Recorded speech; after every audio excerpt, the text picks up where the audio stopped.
Hi there guys, my name is David and you're watching Inside Out, the car show where I quite literally take a car and review it from front to back, left to right and inside out. Today, I have this beautiful Mercedes Benz V-Class V250d by my side. However, if you have an interesting vehicle which you would like me to review in one of the upcoming episodes, leave me an email at the address below.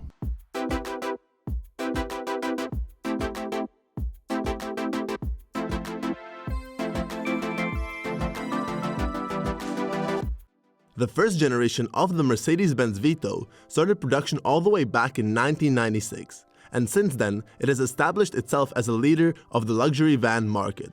There are numerous different versions of this van, all for different purposes. There is the Vito, which is a van.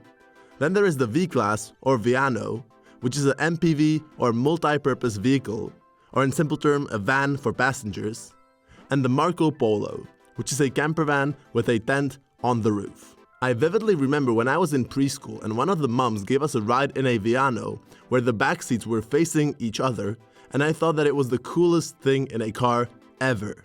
The starting price of a V-Class is around $70,000. However, as is usual with Mercedes-Benz, the options are plentiful and it can get much higher. Let's start this review by looking at the exterior design of this vehicle, which didn't change much between the years 2014 all the way to 2019. Starting with the front, we have got this sort of short nose with the huge LED headlights and the front grille, which is dominated by the two fin design.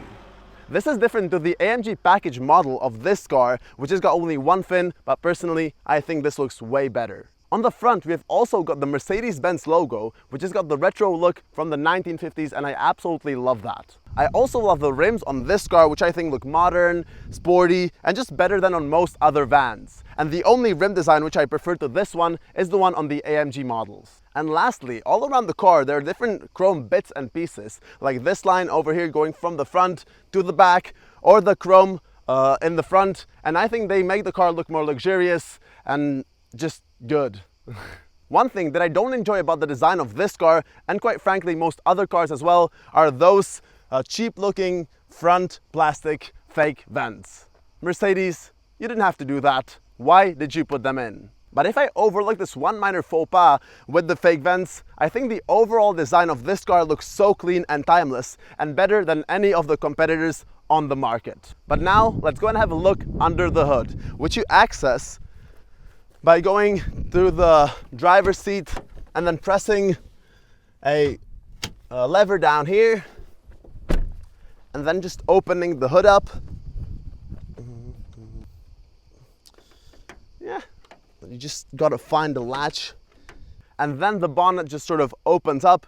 It's not really all that huge. The engine isn't really all that huge because it's a 2.1 liter 4-cylinder engine producing 190 horsepower and 325 pound-feet of torque. This engine gets the car from 0 to 60 miles an hour or 0 to 100 kilometers per hour in 9.1 seconds, which doesn't sound all that fast and interesting, but it's good enough. I mean, you're sitting in a van, you're not expecting top-tier performance, and you can overtake with this engine without any problem. The V-Class actually feels pretty rapid, given that it's a van, and its top speed is 128 miles per hour. Not that you would ever drive it at 128 miles per hour, because that must be a pretty scary experience. But now, let's close the front hood, and instead, go and have a look at the trunk space.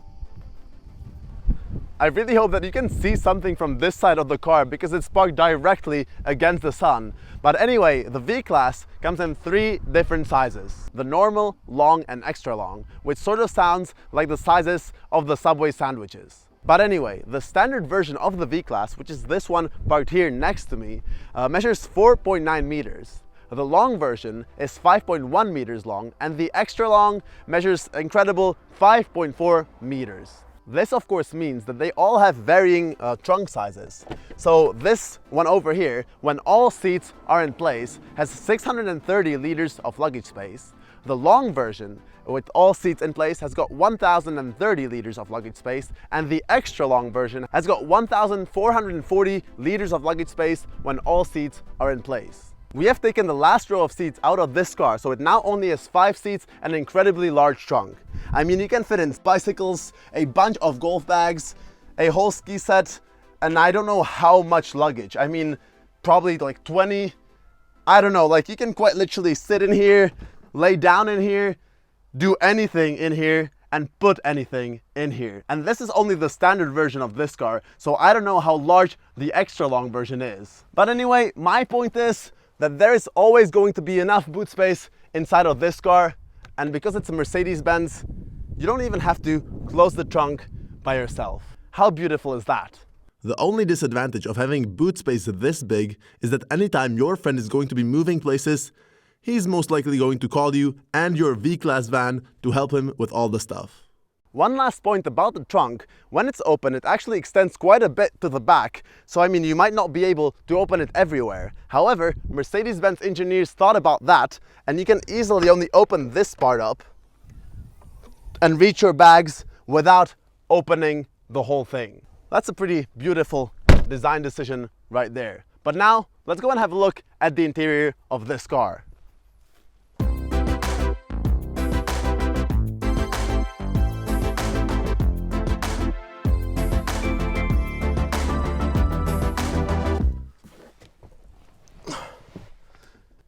The interior of this car is just beautiful. It is full of beautiful chrome bits, tumbled leather with contrasting stitching, and some scratchy, cheap plastic. Everything in this interior just sort of works together.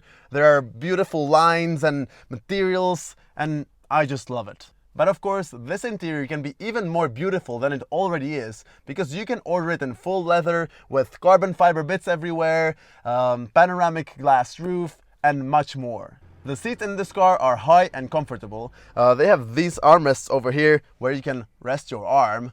However, if you want to move them, you need to do it manually with all these sort of buttons over here. And lastly, they come with heating. We have used this car on a 15-hour journey from Czech Republic all the way to Croatia, and I have to say that my back didn't hurt at all, unlike in every other car that I've done road trips in, which is great news for my back pain, so I give these seats like 9 out of 10. The steering wheel of this car is nice to hold. It comes with contrasting stitching. However, I found most of the buttons on the wheel itself pretty useless. I only ever use the buttons for changing tracks and increasing or lowering the volume of music. With that said, the steering wheel on this car is pretty much exactly the same as in every other Mercedes-Benz car of this era. So the $100,000 two-seat sports car, the AMG GT, has the exact same steering wheel as this van. How crazy is that? I find it absolutely hilarious that you have the same wheel in a van and a track-focused sports car. Two more things need to be said about this wheel. The shifting is done with a stalk to the right of the wheel here, which takes quite some time to get used to.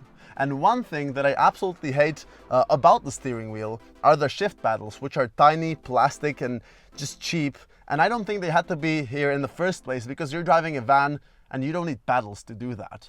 The driver's display in this car is nice, bright, and fairly customizable. So you can put in, for example, your navigation, your media, or it can show you all the different assistants that your car has. And let me tell you that this car has quite a number of assistants, which is not something you would expect from a van necessarily, but it's a Mercedes-Benz van after all. But let me read you the whole list of assistants that this car has. So it has the lane keeping assist, it has the cruise control assist, it has the hill start assist, the collision prevention assist, the attention assist, the traffic sign assist, and the blind spot assist. The blind spot assist can be quite annoying at times, because when you're overtaking someone, it just starts beeping, even though there is no one really in your blind spot. One other cool feature that this car has is a whole bunch of parking sensors and parking cameras, as well as a 360-degree view of this car, which comes in really handy when you're trying to park this 5-meter long van. Let's now move over to the infotainment of this car, and I have to say that it feels